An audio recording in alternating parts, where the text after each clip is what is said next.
Did you know most foreign buyers now pay 60% stamp duty to buy property in Singapore?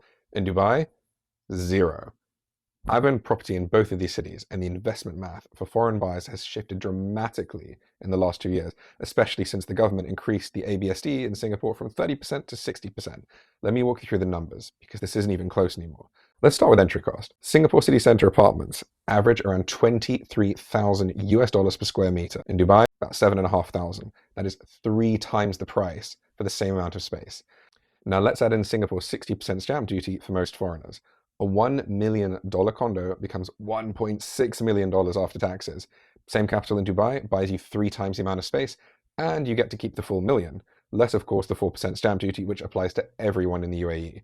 There is one exception. If you are lucky enough to be a citizen of one of these 5 countries, you will skip the Singapore 60% additional stamp duty.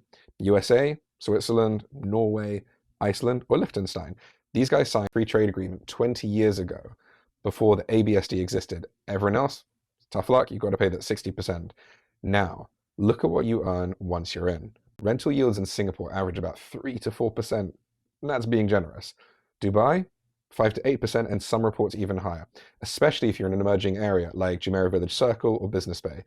And there's the tax. Singapore charges up to 22% on rental income for non-residents.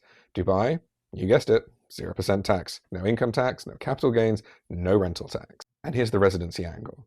If you spend 2 million dirham, which is about 545,000 USD on property in the UAE, you get a 10-year golden visa to live and work as you like in the UAE. No sponsor required, and it covers your spouse, kids, and dependents. Singapore, unfortunately, no equivalent pathway for property investors. So why would anyone still choose Singapore? Like myself, this is where I live. And I've lived in Dubai as well, by the way.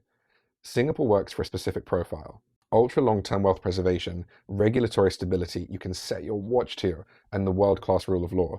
If you're parking generational capital and your horizon is 20 to 30 years, Singapore's premium does buy you something more stable. Dubai has known to have some serious real estate fluctuations. And importantly, if you can get that red card, that permanent residency in Singapore, that 60% additional stamp duty evaporates. But for foreign investors focusing on yield, tax efficiency, or building a base in the region, the structural advantage has moved to Dubai. Lower entry, high returns, and residency included. That's a fact. The question is, which profile fits you? If you are weighing these 2 cities for your next property move, or thinking about where to anchor capital in Asia or the Middle East, send me a message. Save this if you're researching either market right now.